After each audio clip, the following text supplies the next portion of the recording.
ही सकळ बहुजनांची माय, विद्येची खरी देवता, क्रांती ज्योती सावित्रीबाई फुले. माझ्या रयतेला कणभर दोषीत पडली तर मला मनभर वेदना होतात. राजा हा रयतेसाठी असतो, रयत राजासाठी नाही.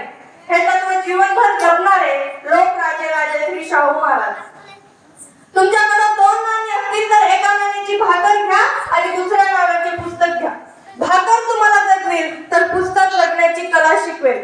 हा उत्कर्षाचा महासंदेश सांगून ज्यांनी या भारत देशात रक्ताचा एक थेंबही न सांडता नवी क्रांती घडवून आणली ते विश्वरत्न भारतरत्न डॉक्टर बाबासाहेब आंबेडकर.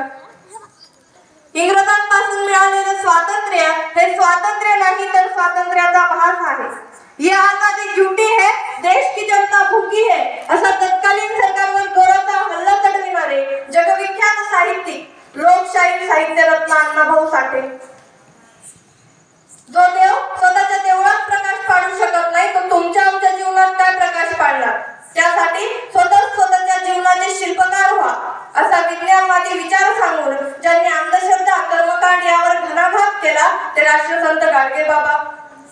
युवकांना झेप घ्या, दिशा तुम्हाला शरण येतील. युवकांना उत्कर्षाचा मार्ग सांगणारे Swami Vivekananda, missile man doctor APJ Abdul Kalam, तसेच ज्यांनी इतिहासात क्रांती केली, एक नवा विचार पेरला त्या सर्व क्रांतिकारी महामातांना महामानवांना प्रथमतः आपल्या सर्वांच्या टाळ्यांच्या गजरामध्ये विनम्र अभिवादन. शेती मातीत राबणाऱ्या माझ्या तमाम कष्टवंत शेतकरी मायबापांना आणि डोळ्यात तेल घालून सीमेवर जागता पहारा देणाऱ्या वीर जवान बांधवांना माझी मानवंदना. सन्माननीय विचार मंचावर उपस्थित सर्वच अतिथी, मी त्यांची नावं नाही घेतली तरी कोणी माझ्यावर रागवणार नाही, कारण तिथे उपस्थित सर्वच आपापल्या क्षेत्रातील चंद्र सूर्य तारे आहेत. आज केसापुरी तुमच्या या गावामध्ये म्हणजे 14 वर्षाची परंपरा आहे तुमच्या गावामध्ये शिवजयंती उत्सवाची. आणि मला इथं आल्यानंतर असं कळलंय की ती परंपरा जिवंत ठेवली ती तुमच्या गावातल्या एका महिला शिक्षकाने विविध स्पर्धांच्या माध्यमातून. त्यांच्यासाठी तुमच्या एकदा सगळ्यांच्या जोरदार टाळ्या होऊन द्या. आणि इथं आवर्जून असलेले शिक्षक वृंद, खरं तर मला इथं यायला उशीर झाला त्याबद्दल मी सर्वांची माफीच मागते, कारण की आम्ही महासापूर लवळ्याकडून येत होतो आणि तिथं ही शिवजयंतीचा उत्सव चालू होता आणि तिथं लहान मुलं भाषण करत होती. आता लहान मुलं भाषण करतात म्हणून मला काही मोह आवडला नाही, म्हणून मी तिथं गेले आणि ते मुलं एवढी छान बोलत होती ना, म्हणजे आजकाल आपण फक्त ओरडतात वगैरे, पण त्यांनी एवढा छान इतिहास सांगितला म्हणून त्या मुलांचं कौतुक करण्यासाठी मी खास तिथे गेले. कारण की जी मुलं पुढे येतात त्यांना आपण प्रेरणा देणं गरजेचं आहे.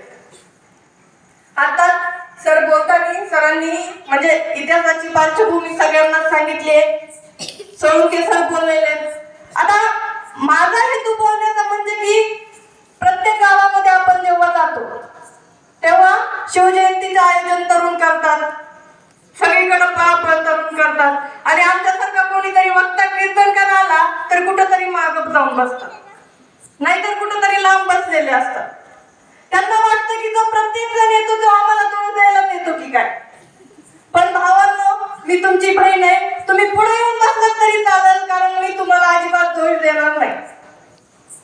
आता तुम्हाला नाव ठेवण्यात आमचा काय फायदा आहे. शिवजयंतीचं एवढं मोठं आयोजन तुम्ही करणार, जिकडं तिकडं पळापळ तुम्ही करणार आणि कोणी येऊन उठायचं आजचा तरुण असा करतो, आजचा तरुण तसा करतो.